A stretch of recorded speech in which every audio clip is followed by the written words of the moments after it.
stomach's growling again, but is it? Not bad. Tell me if it gets too loud.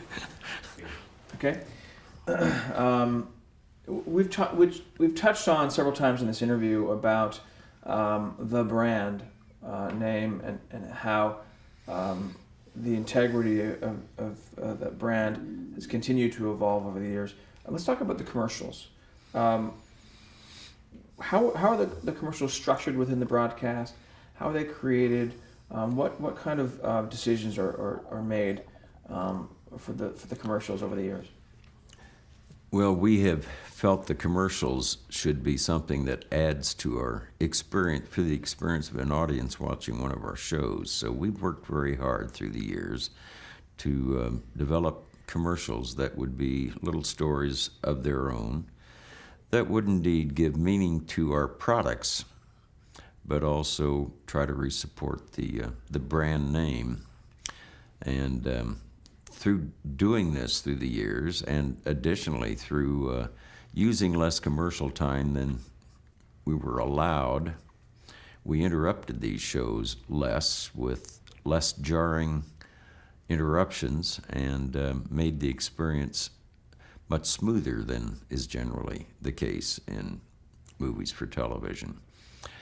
But the commercials are an intriguing part of it. We work very hard on those, and we've had some, I think, just marvelous commercials through the years. In fact, we get fan letters about our commercials, sometimes almost as much as the shows.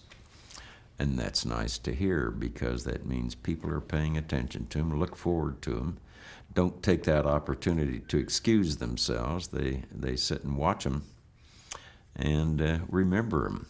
And so to do that and to have that responsibility, we work very hard with them, and we make our advertising agencies work very hard on them.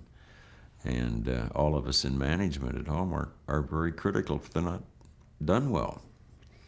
So they're very important and integral part of everything we do.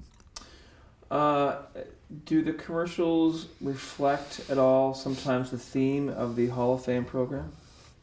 Not really. We don't attempt to mirror the show itself. We just want it not to jar the show itself. Our commercials generally are fairly quiet and refined to begin with, but we want it to be at least compatible with, but not necessarily mirror or continue the Hall of Fame. Are the commercials generally selling cards or something else? Could be a number of products. We because cards are our biggest product, we like to include those, but we use our commercials not to sell a particular product. We try to sell the general product. In the case of greeting cards, it might be Christmas cards, but in that case, we don't spotlight a card to go by. We spotlight the idea of sending Christmas cards and try to show how appropriate they are for different occasions, and try to tickle the viewer's imagination to create their occasions to send Christmas cards. And we do that for the seasons we call everyday seasons, like birthday and wedding, etc. But we advertise gift wrapping and party goods, and sometimes books, ornaments, other things on television. But we just try to do that in a way that is pleasant, maybe even fun, interesting, and never jarring to the story content of the television show. One of the basic rules in television is know your audience. What's Hallmark's audience? Well, greeting cards are bought to about 85% by women. So we're quite interested in women's views. And so we don't want our shows to be necessarily feminine, but we want them to be attractive to women. We like them to be attractive to the whole family, because that's our intent. But women we pay a lot of attention to. Over the years, the Hall of Fame program, has that evolved, or has has there always been such a high percentage of women as your audience? Well, I'm not saying audience is 85%. I'm saying the people that buy greeting cards are 85% women. The audience is much broader than that, although we pay particular attention to the women's audience. We have the survey results for a women's audience, and we're interested in that, in the women's audience. And we always do pretty well there. Generally speaking, what's the age demographic of the Hall of Fame programs? You know? I don't know specifically. I imagine we do, but we reach pretty broadly. I'm sure that it would not be the same as a famous rock and roll star today. Could be a little older audience. Depends on the rock and roll star, I That's guess. true. Let's have a couple summing up questions for you.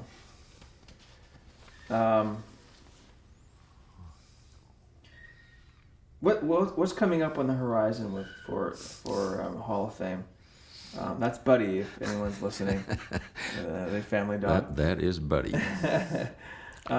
What's coming up as far as the Hall of Fame programs? What do you see in the near future? Well, we have some programs that we are looking at always. Had a meeting just the other day. We talked about perhaps a dozen shows, potential shows. We have recently read some scripts that we've approved. One show that is coming up, and I think definite now, is a show by Gresham. John Grisham. John Gresham, which I think will be interesting. It's a semi-autobiography of his earlier life, of his early life. And I think it'll be interesting. He's been intrigued with it, at least, which is fun. And we have a show about, which is a difficult topic to tackle, but we are going to attack, we think, a show that is quite interesting, that has as kind of a backdrop a young man who is gay and has AIDS and is dying, and he, through that difficulty, is kind of bringing a family that's grown apart back together. And but it's a little difficult to portray that in a happy way on a television screen, but it's a part of life, and I think it's a good one to portray. And let's see, I can't think of anything else right at the moment that's coming up.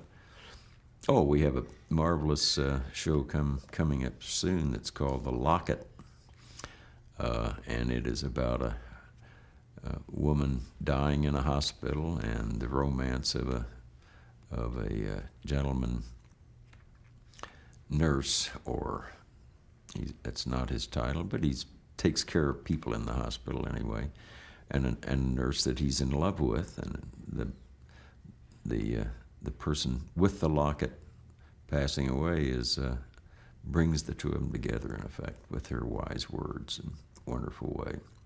Ought to be interesting. You mentioned earlier that Don Hall Jr. just got a promotion recently. How is that structured? How involved are you with the company? How much do you want to continue to be involved in the company? Well, I'm semi-retired. I don't work much there, but they don't pay me much anymore either. I'm called chairman, whatever that is. But I work, I really don't get involved in day-to-day business. Son Don and others are active in actually running the company. But I keep a close eye over some things still, just to be able to advise on them if need be. One has to do with the product. I keep an eye on the product to make sure it's good and getting better. I keep a close eye over those things that have to do with our employees, our people. That's something we watched through the years. We want to be sure that they're properly cared for and consequently do a good job with the company and for the company. I keep a close eye over the Hall of Fame.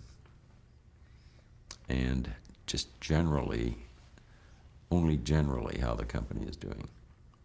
But I don't run anything anymore. I'm sure you've been asked this before. What's been the key to your success? I don't know. I can't define my success quite yet, but I don't know what that is. But I think the thing I've worked on in the company with more vigor than anything is converting a company from a person that run the company rather singularly to a company that has a rather professional management team. And I feel good about that, but beyond that, I'd say I feel that we've done a good job in keeping the ideals of the company alive and perpetuated, and that's my job. I asked you earlier about your father's management style. How would you describe your management style? Well, I like to work with people and then bring consensus together. If that doesn't work, then if you're the boss, you got to go ahead and decide it with or without them. But it's good to get everybody's thoughts and hopefully in the process get everybody on board on the team and not legislate authoritatively from afar without their participation. I think it's important that people participate. Here it is, November 2002. Approximately how many employees, full-time employees, does Hallmark have? Do you have any idea? Well, I think I lose track of those figures. We probably have in the neighborhood of 20,000 in this country at this time. You certainly can't fit it into a YMCA. No. Pretty remarkable. What besides Kansas City, what other main offices does Hallmark have? Well, we have plants out in Kansas that are important to us. They produce the product. We have, I traveled to Enfield, Connecticut to a distribution center yesterday for their 50th anniversary and a big celebration of their employees. We have facilities for producing fixtures, the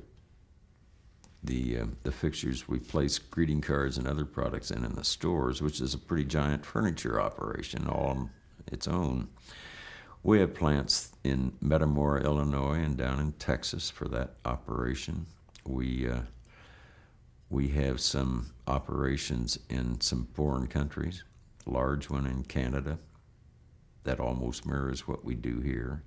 Operations in England, Australia, New Zealand, and branches of smaller sorts in other countries.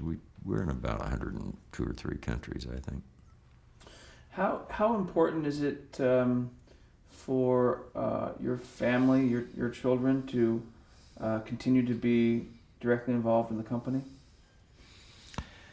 Well, at this juncture, I think it's quite important. As I have through the years, I think they have the feeling of tradition and values that we have enjoyed in our company through the years. They have a feeling for it, and I think they'll strengthen that through the years because I know they're responsible younger people, and they know which way they're going and have high degree of commitment to that. Now, after them, I can't answer. I'm still trying to change the pants on some of those grandchildren, you see. What, in your opinion, should be television's mission?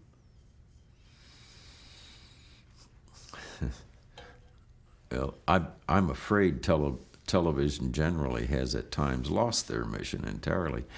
I would hope it'd be a better tool for education than it's ever been. I just don't think it is. It has made itself that. They listen too much to audience. It's great to do that, but if the audience allows you to be taken down through too much violence, too much hardship on, the humor that I think is off color and detrimental to our family, hopeful family society. I just think it's damaging when it does that. I think people that guard television should think more constructively, more often. And I just don't see it's coming out that way as much as I'd like. There are some great shows, and there are some great. I love Discovery Channel. I love History Channel. I mean, they're marvelous tools, but why not build more of that into the things that people are watching more regularly? I think you can entertain while learning something. I mean, you can have a great time doing it.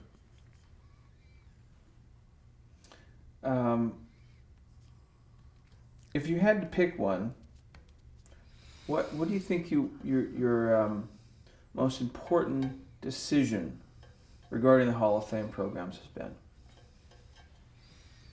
It's a hard question. Well, that would be very difficult as a particular question. I don't think it was a conscious decision, but I think I think that perhaps somewhat conscious. I think the idea of spreading it to social issues to me might have been the decision that I was involved in. It may have been, I think, the best thing we've done for that Hall of Fame series. You mentioned earlier Ed Goodman being your mentor. How important do you think mentorship is in this country? And that may be in particular to the company. Well, I think it's a wonderful thing if you can find the proper mentor. We've tried programs, in this country to mentor all kinds of things, and some of them work quite well. Getting these kids mentoring with an athlete or a father figure for him or her. It's a great process, in my opinion. It's in the real world, I don't think it's found that often. I think you find it yourself. But if you can offer yourself up to do that for some individual, I think it's a marvelous thing. It's fun, it's constructive, it's a great thing to do. Last question is how, which is kind of a goofy one, but how would you like to be remembered? Well, I'd love to be remembered as a professional golfer, but I don't think that's going to happen. No, I think the only thing I think I'd care a lot about is that I might have cared for people, generally. Great. Thank you. Thank you very much. Thank you. And we are rolling. And go ahead and ID it. This is a shot of my father, Joyce Hall, accepting the Emmy Award, the first Emmy given to a sponsor in 1961.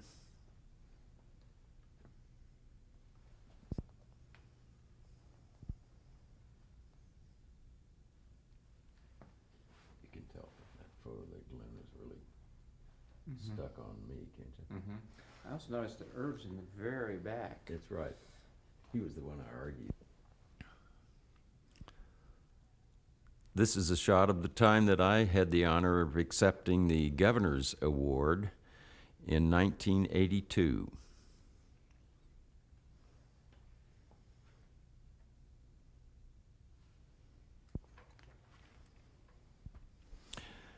This is a shot taken at the time of my father's induction into the Academy's Television Hall of Fame in about 1984. See it, that Carol Burnett. Old Sid, what a character. Yeah.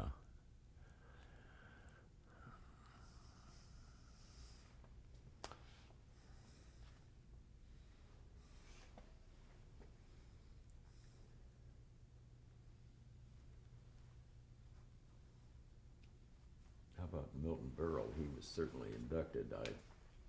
he may have been a prior class. He was about the first biggie there, wasn't he? He was. Sorry.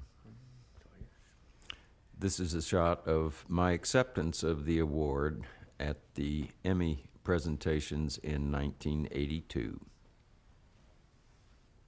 I didn't say that. Should I go change my earlobe? This is a shot on stage at UCLA during our 40th anniversary of the Hallmark Hall of Fame, 1991. All right. Yeah. You sounded normally babbling. It's a frightening experience. It really is. I've had this discussion quite often where, is audio up right now? No.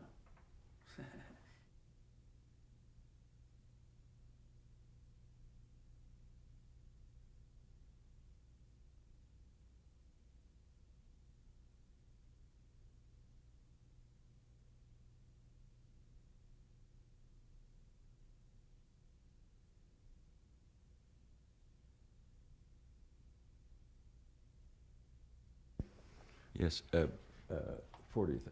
Yes. A shot from the 40th anniversary celebration in Los Angeles. On the left, Glenn Close, James Stewart, me, James Wood, and Ellen Burstyn.